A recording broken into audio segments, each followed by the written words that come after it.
कहानी शुरू होती है कैलाश निवास से, जहां सुबह के 8 बजे सीता अपने दोनों देवरों को उठाने जाती है। विनीत, प्रेम, कब तक सोते रहोगे तुम दोनों? रात को लेट से आना और सुबह देर तक सोना। फैक्ट्री कब जाओगे? हाँ, 2 मिनट भाभी, अब भैया को चाय पिलाओ ना, अब तब तक उठ जाएगा। तुम्हारे भैया फैक्ट्री से लौट भी आए हैं। मैं उन्हें दूसरी चाय देने जा रही हूँ। अब उसके पहले कि उनका दिमाग गर्म हो, तुम दोनों बाहर आ जाओ। क्या? भैया फैक्ट्री से लौट भी आए? हे भगवान। और 2 मिनट के अंदर अंदर तैयार होकर दोनों भाई बाहर खाने की टेबल पर पहुंच जाते हैं। आप 5 बजे ही फैक्ट्री का दौरा करके आ गए भैया, हमें बताया तो होता। रात के 3 बजे घर आने के बाद 5 बजे आंख खुल जाती तुम दोनों की। क्या विनीत, तू 3 बजे घर आया था? तो तू कौन सा 12 बजे घर आया था? मेरे बाद तो आया था तू। ज़्यादा तेज़ मत बना कर। ये बिस्किट खा, मैं चला फैक्ट्री। भाभी, मेरा नाश्ता हो गया। अपने देवर को घर से निकलता देख सीता फौरन रसोई से बाहर आती है। तुम दोनों की सजा एक तरफ और सुबह का नाश्ता एक तरफ। बिना खाए तो तुम दोनों को मैं यहां से जाने नहीं दूंगी। अभी देरी से आने के कारण तुम्हें भैया से डर लग रहा है। इस बात का डर नहीं लगता तुम्हें कि घर देर से पहुंचने पर भाभी को कितनी घबराहट होती होगी?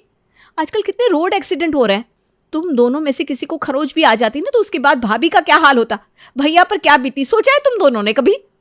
भाभी, वो कुछ दोस्तों ने रोक लिया था, मुझे माफ़ कर दीजिए भाभी।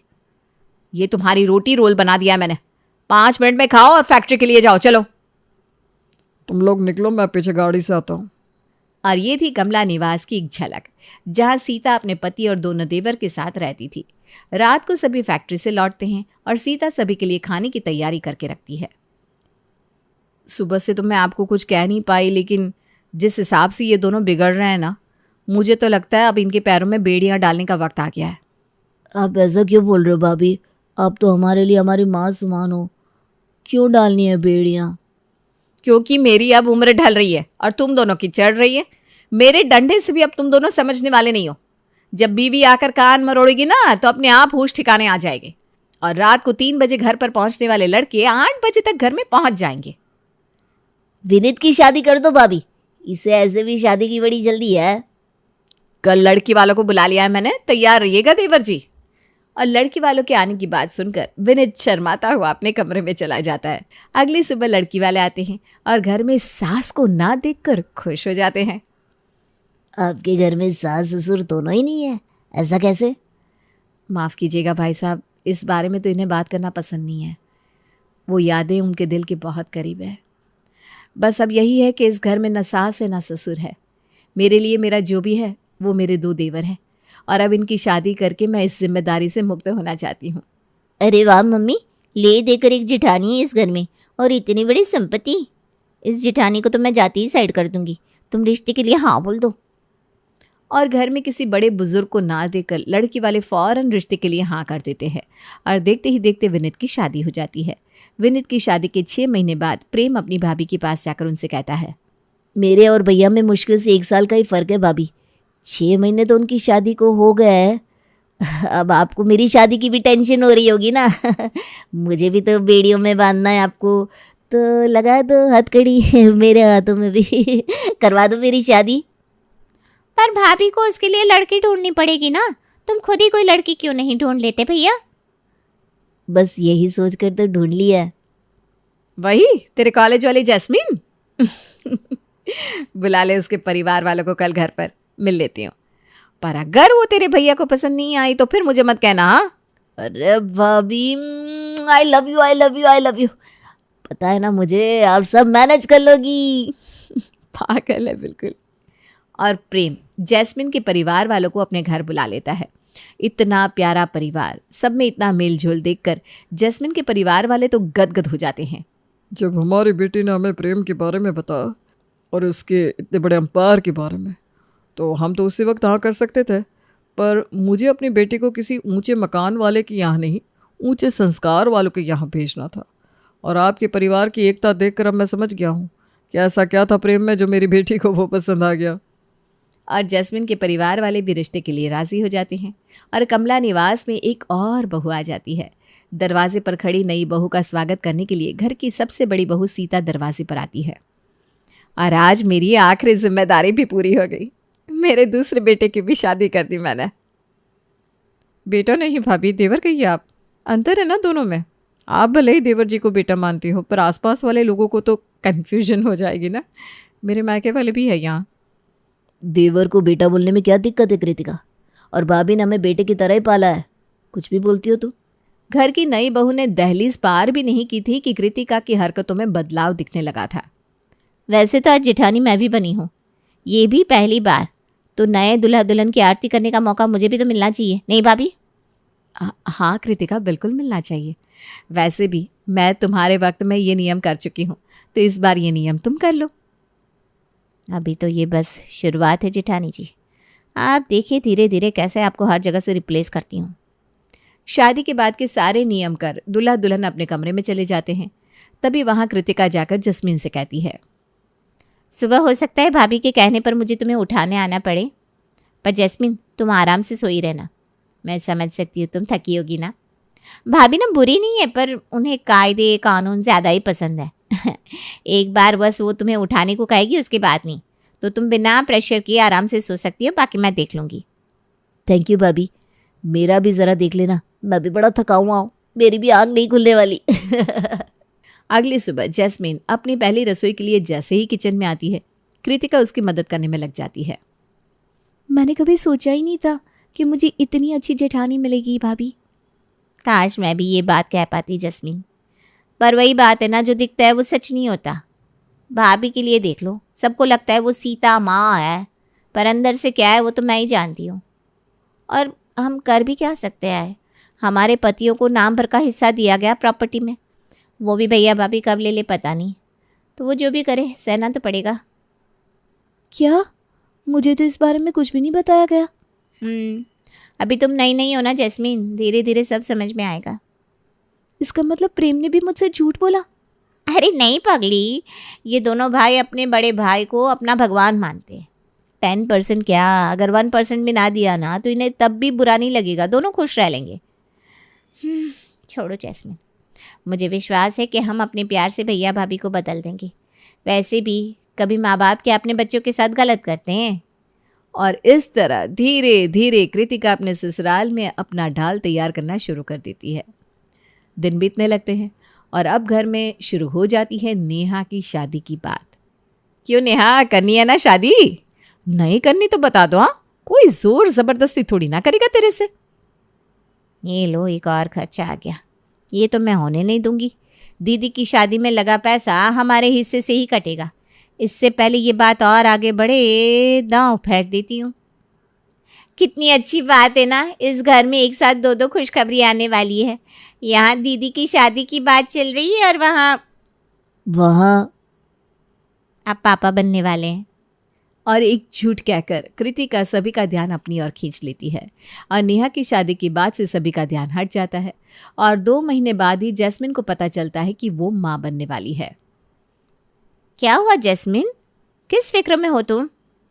किस फिक्र में होंगी भाभी, जिस बच्चे के पापा का खुद का कुछ नहीं है, उस बच्चे को कैसे लाऊं मैं इस दुनिया में? मुझे तो बहुत फिक्र हो रही है अपने बच्चे की। मुझे भी कुछ खास समझ में नहीं आ रहा। इस घर में भाभी के कहे बिना खाना नहीं बनता, ना उठ सकते, ना बैठ सकते, ना चल सकते हैं। वही सब कुछ बच्चे को भी झेलना पड़ेगा। तभी सीता कमरे में दूध का ग्लास लेकर आती है। अरे वाह, तुम दोनों साथ में ही हो। मुझे पता रहता तो तुम दोनों के लिए दूध ले आती। ये लो कृतिका, तुम दूध खत्म करो, तब तक मैं जैस्मिन के लिए भी ले आती हूँ। और बस कृतिका इसी मौके का फ़ायदा उठा लेती है और दूध पीने के बाद सीधा बाथरूम में जाकर ज़ोर ज़ोर से चिल्लाने लगती है। मेरा पेट, विनीत बचाओ, बहुत दर्द हो रहा है। कृतिका की आवाज़ सुनकर सभी भागते हुए कमरे में आते हैं। वहाँ कृतिका को दर्द से रोता हुआ देखकर विनीत भी फूट फूट कर रोने लगता है। मेरा बच्चा नहीं रहा विनीत, मेरा बच्चा नहीं रहा। ये सब कैसे हुआ भाभी अचानक? अभी तो आपने बस दूध पिया था और वो दूध तो भाभी लेकर आई थी। अच्छा हुआ मैंने दूध नहीं पिया, ये सब आपने किया है ना भाभी? आप नहीं चाहती ना इस घर का खर्चा बढ़ाने के लिए कोई और आए? ये क्या कह रही हो तुम जैस्मिन? अब तुम एक बाप बनने वाले हो, अब तो हिस्सा मांग लो, वरना इस घर में तुम्हारे बच्चे की एक नौकर से ज्यादा हैसियत नहीं रहेगी। भाभी आप शांत हो जाइए, आपकी तबीयत बिगड़ जाएगी। तू तो बीच में मत ही बोल दे। हाँ, उसके बच्चे का सवाल है, वो तो बोलेगी ना। बहुत हो गया भैया, माँ ने ये प्रॉपर्टी आपके हवाले थोड़ी ना की थी जो सब कुछ आप अपने नाम कर रहे हो। अरे तुमसे किसने कह दिया कि सब कुछ मेरे नाम है? तो कर दीजिए ना सब कुछ 50-50। पेपर्स बनवा कर लाओ, मैं कर देता हूँ साइन। और अगले ही दिन विनीत और प्रेम प्रॉपर्टी को आधा आधा करने के पेपर्स बनाकर ले आते हैं, जिस पर सुमेघ फौरन साइन कर देता है। इन सब चीज़ों से मेरी बहू के लिए प्यार नहीं बदल जाएगा। चलो जैस्मिन, मैं तुम्हारे पैर पर तेल लगा देती हूँ, और कल की पूजा भी रखवाई है मैंने कृतिका के बच्चे के लिए। भगवान उसकी आत्मा को शांति दे और तुम्हारी गोद फिर से हरी हो जाए। सीता अपनी दोनों देवरानियों की सेवा करने में कोई कमी नहीं छोड़ रही थी। आखिरकार एक 5वें महीने की प्रेग्नेंट थी और दूसरी ने अपना बच्चा खोया था। सीता अपने घर पर सुख शांति की पूजा करवाती है, और पूजा के बाद ही इस बार सच में कृतिका गर्भवती रह जाती है। 1 साल बाद। बच्चा संभालना इतना मुश्किल है, क्या कहूँ। सुबह से देख रहा हूँ बार बार रो रहा है, तुम इसे चुप क्यों नहीं करवा रही हो? शायद इसे भूख लगी है। अरे पिलाया तो था दूध मैंने इसे, अब कितनी बार पिलाऊं। तभी बच्चे की रोने की आवाज़ सुनकर सीता वहाँ आती है। ला, इसे मुझे दे, मैं चुप करवा देती हूँ। जैसे ही सीता बच्चे को गोद में लेती है वो चुप हो जाता है। मैं इसे अपने पास सुला लूँगी, तुम दोनों आराम से सो जाओ। जैस्मिन का बच्चा हो या कृतिका का, दोनों के बच्चों को सीता ही संभाल रही थी। अगली सुबह नाश्ते के टेबल पर सुमेघ नेहा की शादी की बात छेड़ देता है। अब तो तुम दोनों के बच्चे हो गए, अब तो ज़रा नेहा के लिए लड़के देखना शुरू करो। हाँ भैया, ये तो हमारे दिमाग से निकल गया था, मैं आज ही बात चलाता हूँ कहीं। आप भूल तो नहीं गए ना, आज मौसी जी आने वाली है, 11 बजे पहुंच जाएंगी वो। पर आज हमें मंदिर भी जाना है। एक काम करते हैं नेहा, मैं और तुम मंदिर चलते हैं, तुम्हारे भैया हमें छोड़ते हुए मौसी जी को लाने चले जाएंगे। नाश्ते के बाद सुमेघ सीता और नेहा को मंदिर छोड़ता हुआ अपनी मौसी को लाने निकल जाता है, और उनके निकलते ही उनके पीठ पीछे बैठ जाती है एक सभा। मुझे तो पता ही था यही होने वाला है। एक तो भैया ने अपने अकेले 50% ले रखे हैं, और आप दोनों भाइयों को मिलाकर कितना दिया? 25%। ये कोई बात हुई भला? ऊपर से नेहा दीदी की शादी का बोझ भी आप दोनों पर आता दिख रहा है मुझे। भाभी बिल्कुल सही कह रही हैं प्रेम, एक तो जेठानी जी का कोई बच्चा भी नहीं है, घूम फिर कर वो 2 लोग हैं, उनका खर्च ही कितना है, और हम दोनों का तो पूरा पूरा परिवार है। क्या ज़रूरत है उन्हें 50% प्रॉपर्टी अपने पास रखने की? और अगर सब बांटना ही है और दीदी हमारे हिस्से में ही आनी है, तो हमें 25% और मिलना चाहिए, फिर सबको बराबर बराबर मिलेगा ना। बिल्कुल ठीक कहा जैस्मिन तुमने, आने दो भैया को, आज इस बारे में बात कर ही लेते हैं। मंदिर से घर लौटकर सीता सभी को प्रसाद बांट रही थी, तभी प्रेम कहता है, भाभी, माँ कहा है हमने आपको, और हमारे पीठ पीछे हमें इतना बड़ा धोखा देने में दिल नहीं कांपा आपका, भाभी माँ। अरे क्या हुआ तुम्हें प्रेम, तुम अचानक ऐसे क्यों कह रहे हो? सही तो कह रहा है भाभी माँ, कहाँ हमने आपको अपनी माँ समान माना, पर हम भूल गए थे कि माँ कहलाने में और माँ होने में फ़र्क होता है। अपने सारा सुख लेकर अपने सारे बोझ हम दोनों भाइयों के सर पर डाल दिया। आपकी मर्जी के बिना इस घर में पत्ता तक नहीं हिलता। अगर आप हम दोनों की माँ बनी है तो फ़र्ज़ भी निभाइए उस तरह। आपका तो खुद का बच्चा भी नहीं है, तो किसके लिए संजो रहे हैं ये संपत्ति आप और भैया? और उसी वक्त सुमेघ की मौसी उसके साथ दरवाजे पर पहुंच जाती है और इस बात को सुन लेती है। क्या कहा तूने? उसका कोई बच्चा भी नहीं है? अच्छा वो मौसी जी आप आ गई, बिल्कुल सही सुना आपने। मैं तो परेशान हूँ, जिस दिन से भाभी की गोद में मैं अपने बच्चे को देने लगी हूँ ना, न जाने उसे क्या हो गया है, वो मेरे पास आते ही रोने लगता है। किसी ने सही कहा है, बांझन को अपना बच्चा देना ही नहीं चाहिए। ये हमारे बच्चे को क्या अपना मानेगी, जब इन्होंने अपनी ननद को अपना नहीं माना और हम दोनों भाइयों के सर उसकी शादी का बेड़ा दे दिया। ये सब क्या हो रहा है सुमेघ और सीता? कैसी जबान बोल रहे हैं ये चारों? क्या इन लोगों को पता नहीं कि तुम लोगों ने उनके लिए क्या क्या किया है? जिन लोगों को आंखों देखी पर भरोसा नहीं है, उन लोगों को मैं क्या बताता मौसी जी। तुम दोनों को क्या चाहिए? घर, प्रॉपर्टी ले लो, सब कुछ ले लो। मैं सीता और नेहा को लेकर इस घर से जा रहा हूँ।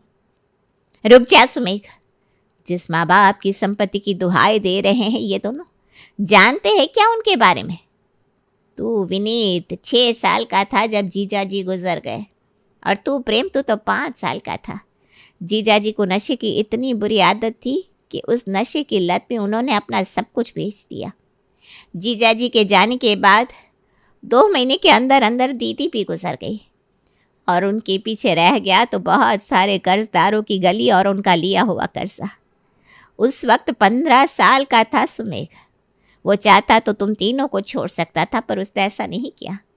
उसने अपने छोटे तीनों भाई बहनों को अपनी जिम्मेदारी समझा और किसी से बिना मदद लिए दिन रात फैक्ट्री में काम कर कर के तुम तीनों का खर्चा चलाया।